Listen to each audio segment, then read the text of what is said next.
The renowned custom motorcycle shop West Coast Choppers was founded by Jesse James. But that's not all. He's a reality TV personality, an entrepreneur, and a car technician. On the Discovery Channel, he hosted Monster Garage and was a co-founder of Austin Speed Shop.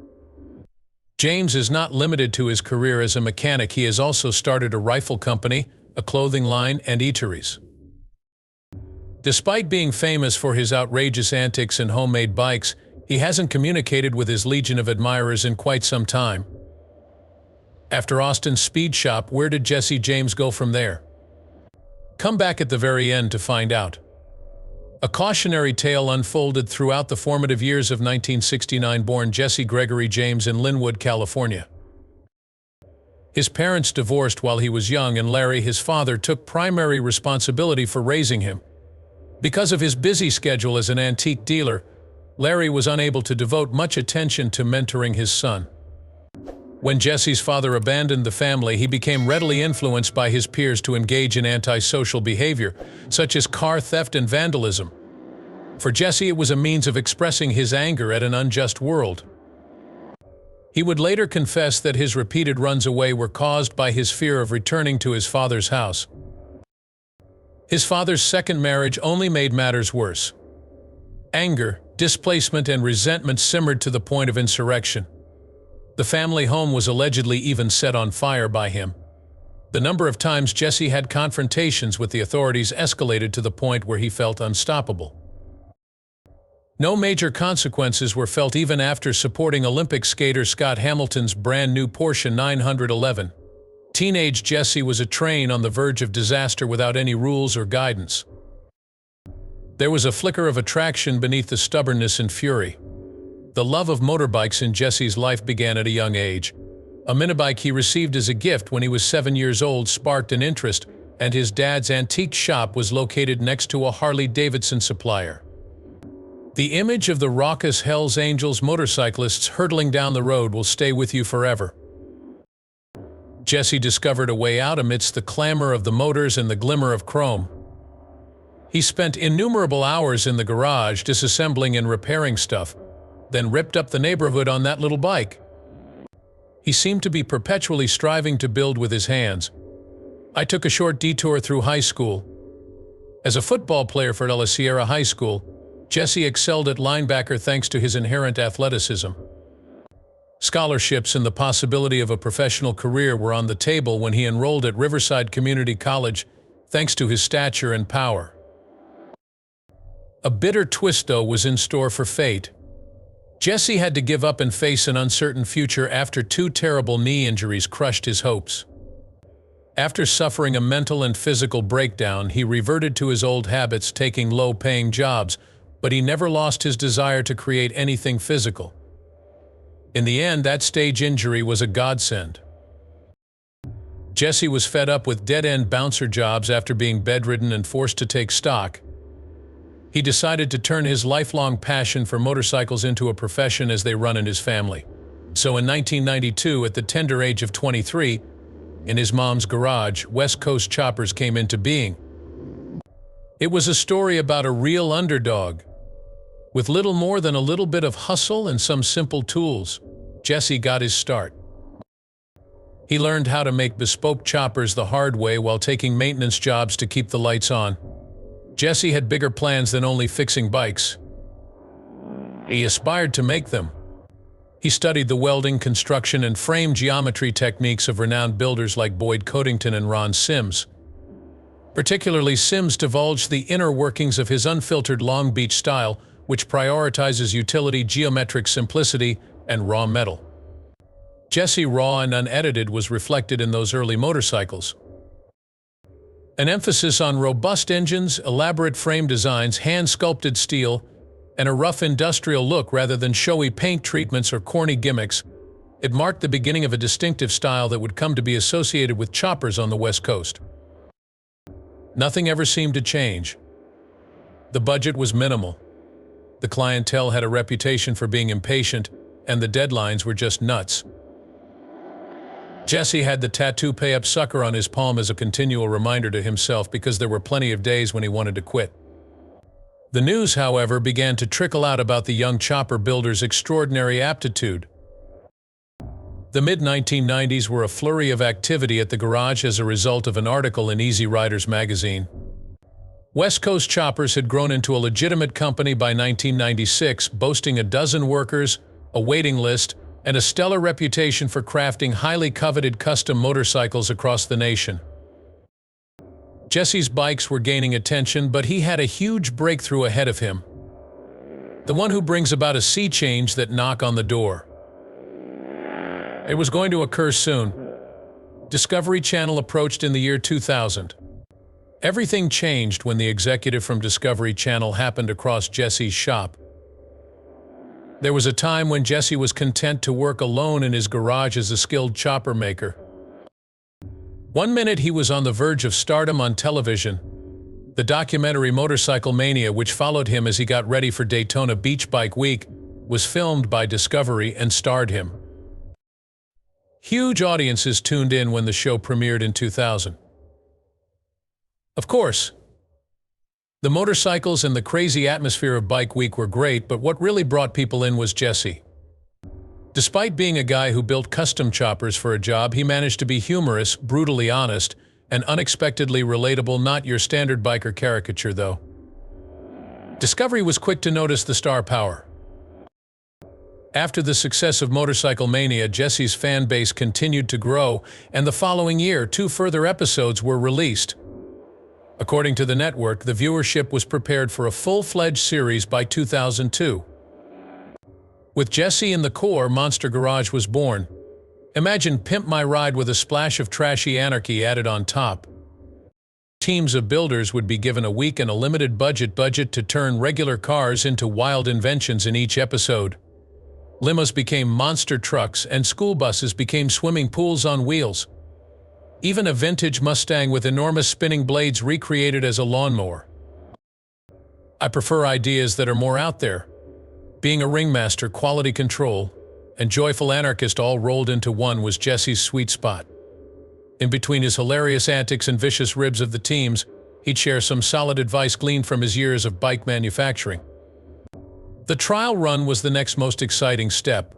To the enjoyment of the audience, Jesse would put every build through its paces, and if it didn't meet his criteria, it would be spectacularly crushed, blown up, or melted down. It was highly contentious and a huge hit with reality TV viewers. Jesse went from being a small-time chopper builder to a household figure because to Monster Garage, which lasted for 5 seasons. Fans couldn't get enough of his merchandise, and West Coast Choppers was inundated with orders. He appeared as a guest on popular series such as Celebrity Apprentice in 2009, hosted by Donald Trump, due to his bold and fearless personality.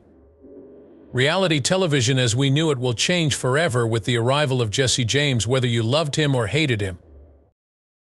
With the buzz from Monster Garage still riding high, Jesse took a chance on another reality TV show, this time pitting his archetype against others. He became a member of the Celebrity Apprentice cast in 2009. In the hopes of revealing a different aspect of himself to the world and extending his fame beyond the realm of motorcycles.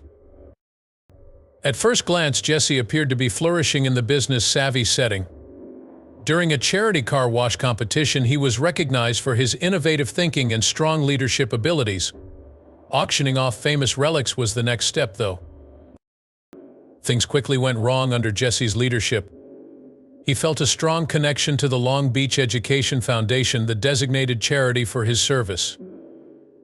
Yet the problem was, his famous Hollywood wife Sandra Bullock has many influential contacts who may have donated or bid on the estate at auction. Jesse erred in this area. He declined to exploit his celebrity status to his advantage. In an effort to maintain a wall between his marital and corporate lives, he wanted Sandra out of it. Unfortunately, Trump wasn't impressed.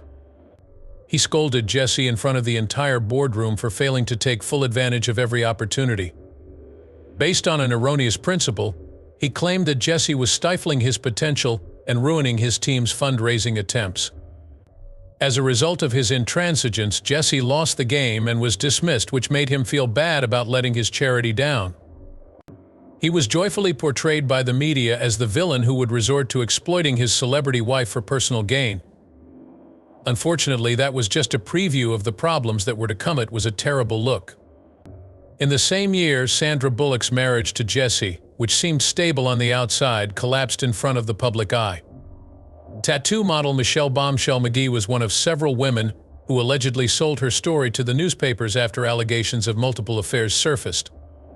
Sandra didn't see it coming. Jessie hid herself. Their once perfect love story unraveled before everyone's eyes. The timing was just terrible, which only made things worse. The cheating scandal came 2 days after Sandra won the Oscar for Best Actress. Jessie went to rehab and apologized publicly, but it was too late. For Sandra, the divorce papers were filed. His once honored reputation was in shambles as the public turned on Jessie. It takes two to tango, and Jessie may have been the one to shoulder the responsibility when his marriage fell apart. Even though he had a devoted following that supported him to the point of being named Man of the Year by Chopper magazine, the harm to his reputation was obvious. However, Jesse's descent into obscurity marked the start of an entirely new scandalous chapter. He thought he was getting a new start when he relocated to Austin, Texas in 2010 from California, but he ended up still dealing with the same legal issues he had in California. The first was the large fine for bikes manufactured years ago that failed to meet emissions requirements handed down by the California Air Resources Board (CARB). Jesse clung to it, but were finally resolved, paving the way for subsequent conflicts. Then an irate client sued, claiming Jesse had taken hundreds of thousands of dollars for an unfinished custom vehicle. Allegations surfaced showing Jesse becoming more agitated and unprofessional, leading to a disorganized shop and missing deadlines. Not only was this poor public relations, for Jesse it seemed like the end of the road for West Coast choppers. In 2011, Jesse signed on for a new reality show called Austin Speed Shop in an effort to repair his reputation. The focus here wasn't on Jesse, but on the mom-and-pop store in town that was banking on his star power. The idea was straightforward. Jesse would provide his knowledge and fame, and the shop would take care of the construction. Although it appeared to be mutually beneficial in theory, the show's implementation was a complete bust. Skeptics said it lacked the exciting, lawless vibes that hooked players to Monster Garage, and that it was boring and drama-free. With his former star power diminished, Jesse appeared as a mere specter. When the show bombed, Jesse's dreams of a professional return went down the drain. The scandals continued after that. After tattoo artist Kat Von D accused Jesse of having an affair with no less than 19 women, their engagement inexplicably burst apart. A photo of Jesse saluting and donning a Nazi hat went viral, which was the cherry on top. Despite his assurances that it was all in good fun, the public reacted angrily and quickly. Officially, Jesse was no longer wanted after sponsors pulled their support. The debris was rapidly building as Jesse James careened towards his own demise. However, was this the last act, or only the latest twist in his whirlwind life story? Incredibly bad was Austin Speed Shop. It gave them a boring shop scene devoid of the Jesse James charm they were expecting. Jesse appeared to be in a bad place. He even used an alias on camera for some reason, and the projects weren't as interesting as Monster Garage's wild creations. The series was cancelled after only 3 episodes. Once reigning supreme on reality TV, Jesse was now a relative unknown. It seems as though the outlaw builder had seen better days, and his chances of making a return were diminishing. However, Jesse James isn't one to give up easily. He shocked everyone in 2013 by making a dramatic about-face and launching Jesse James Firearms Unlimited.